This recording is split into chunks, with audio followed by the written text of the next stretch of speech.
বিসমিল্লাহির রহমানির রহিম। আসসালামু আলাইকুম। আজকে আমি এখানে গাছ থেকে পেড়ে সজনা পাতা নিয়েছি।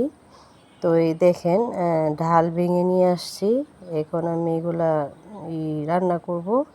তো আজকে আমি দুটা রেসিপি করব, ডাল বোনা করব আর সজনে পাতা ভাজি করব। তো এখানে আমি ডাল বোনা করার জন্য পেঁয়াজ আর রসুন কুচি করে নিলাম।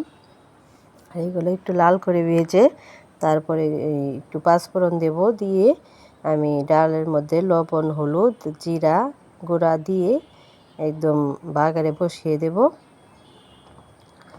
আর ডাল আমি অনেক সময় মাখিয়েও বোনা করি আর অনেক সময় বাগার দিয়েও বোনা করি।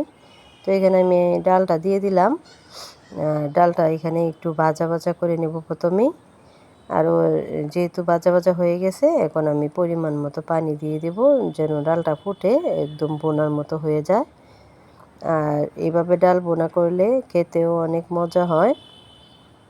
আর আমি এখানে সজনে পাতাগুলো আবারও বেছে নেব। শুধু গাছ থেকে পেড়ে আমি বড় বড় ডাঁটা সরিয়ে নিয়েছিলাম, এখন ছোট ছোট ডাঁটাগুলোও সরিয়ে নেব।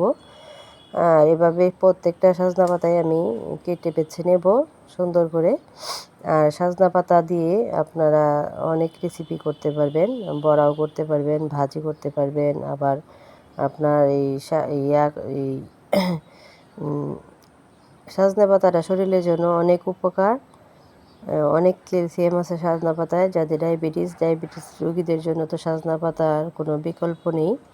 আর সজনা পাতা খুবই উপকারী একটা খাবার, এটা আসলে অনেক ভালো। তো আমি তো সবসময় পাই না, আজকে পাইছি, তাই গাছ থেকে পেড়ে ওনাকে বলতেছে আমাকে কতগুলো পেড়ে দিতে। উনি অনেকগুলো পেড়ে দিছে। আমি আজকে রান্না করছি, আরেকদিন রান্না করে খাবো, ওইগুলোও রেখে দিছি ফ্রিজে। আর কিনতে পাওয়া যায়, কিনতে পাওয়া গেলেও এটা একদম গাছ থেকে পেড়ে আনছি, একদম ফ্রেশ। এখানে আমি সজনা পাতা ভাজি করার জন্য প্রথমে শুকনো মরিচ দিয়ে দিলাম তেলে, তারপর পেঁয়াজ আর রসুন কুচি করে নিলাম, একটু লাল করে ভেজে আমি এখানে সজনা পাতাটা ধুয়ে রেখেছিলাম ওইটাও দিয়ে দিয়েছি। আর আপনার এখানে একটু লবণ দিয়ে দেব, দিয়ে আমি পাতাটা ভাজি করে নেব।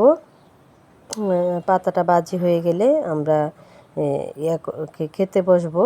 আর সকালের খাবারটা আসলে একটু ভাজি ভর্তা এগুলো দিয়ে ভালো লাগে, তাই আমি আজকে সকালের খাবারের জন্য ডাল বোনা আর এই পাতাটা ভাজি করে নিলাম, সজনে পাতা।